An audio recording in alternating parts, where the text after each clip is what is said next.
नमस्कार दोस्तों, स्वागत है आप सभी का। आज हम चर्चा करने वाले हैं पंचायती राज सिस्टम के बारे में। इसके पहले भी हम एक एडिटोरियल चर्चा कर चुके हैं कि किस प्रकार से पंचायती राज इंस्टीट्यूशंस को कमज़ोर किया जा रहा है।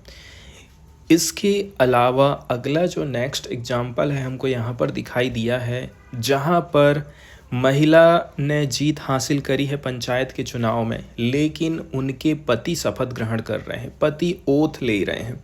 तो ये संवैधानिक रूप से देखा जाए तो एक अपराध माना जाता है, संवैधानिक रूप से ये अनुचित है। ये घटना है छत्तीसगढ़ के कबीरधाम मतलब कवर्धा ज़िले की, और एरिया है परसवाड़ा विलेज, जहाँ पर एक अकेली महिला नहीं है, 3-4 महिलाएं हैं जो कि इलेक्टेड हुई थीं। उनके हस्बैंड ने ओथ ग्रहण किया है।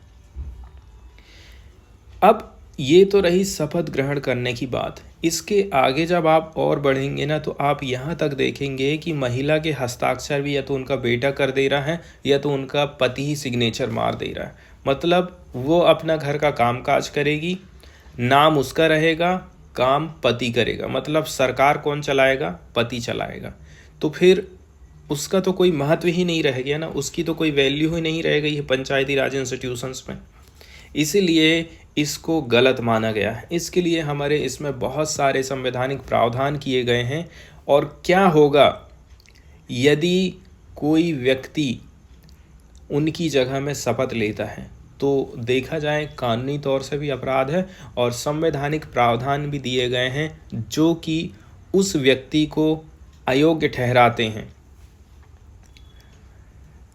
हमारे देश में देखा जाए, यदि हस्बैंड मेल रिलेटिव्स शपथ लेता है इलेक्टेड वुमेन रिप्रेजेंटेटिव की जगह में पंचायती राज इंस्टीट्यूशंस में, तो ये इलीगल माना जाता है, ये असंवैधानिक है। इसके लिए बहुत सारे कानूनी प्रावधान लाए गए हैं ताकि इस प्रकार की घटना को रोका जा सके।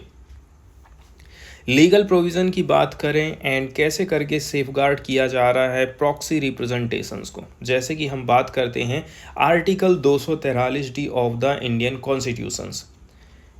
ये कहता है कि पंचायती राज व्यवस्था में महिलाओं को हमें 1/3 रिजर्वेशन देना है। महिलाएं जीतेंगी तो शासन भी महिलाओं को ही चलाना चाहिए।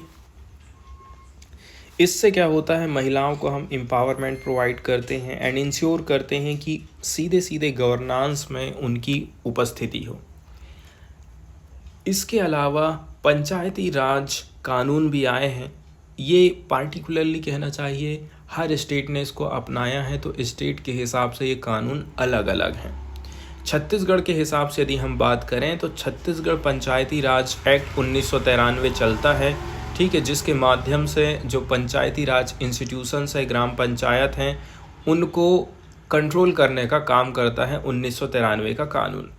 इसके बाद नेशनल लेवल पर चलता है रिप्रेजेंटेशन ऑफ पीपुल एक्ट 1951। इसमें 2 धाराएं हैं, एक है सेक्शन 16 और एक है सेक्शन 101। धारा 16 और धारा 101। धारा 16 के अंतर्गत क्या होता है,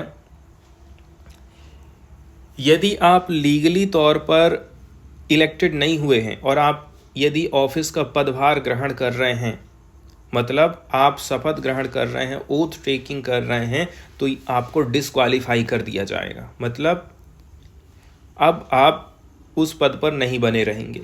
सेक्शन 101 क्या बोलता है, अनऑथोराइज्ड पर्सन जैसे कि पति यदि ओथ ग्रहण कर रहा है, then election can be challenged in court and declared void।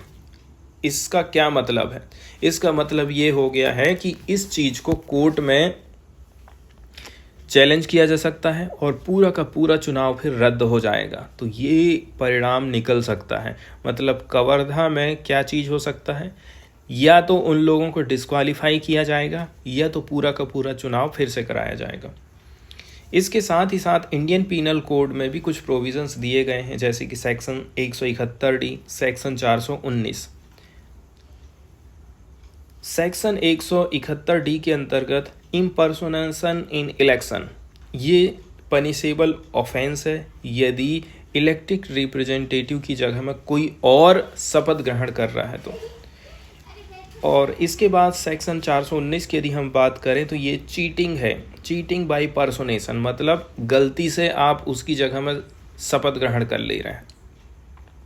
यदि आप अपने आप को गलत तरीके से रिप्रेजेंट कर रहे हैं as a elected women member, and ये चीज़ पनिशेबल ऑफेंस मानी जाती है। सुप्रीम कोर्ट और हाई कोर्ट की भी बहुत सारी रूलिंग्स आई हैं जिसमें किसी और के द्वारा जो शपथ ग्रहण किया जाता है उसको रोकने की बात करी जाती है। उनका कहना है कि इस प्रकार से जो प्रॉक्सी गवर्नेंस चलाया जा रहा है, नकली जो शासन चलाया जा रहा है पंचायती राज इंस्टीट्यूशंस में, तो ये वायलेशन करता है कॉन्स्टिट्यूशनल राइट्स को and defeats the purpose of women's reservation. और इससे वुमेन्स की जो रिजर्वेशन की व्यवस्था करी गई है ना, वो प्रभावित होती है। एग्जाम्पल के तौर पर Rajya Sabha versus state of Haryana 2015 की एक सुनवाई चल रही थी। सुप्रीम कोर्ट ने जोर दिया था कि जो वुमेन रिप्रेजेंटेटिव हैं उनको एक्टिवली पार्टिसिपेट करना चाहिए गवर्नेंस के मामले में। ऐसा नहीं है कि सरपंच बन गए हैं तो घर का ही काम करते रहेंगे, साइन कोई और कर रहा है, शासन कोई और चला रहा है।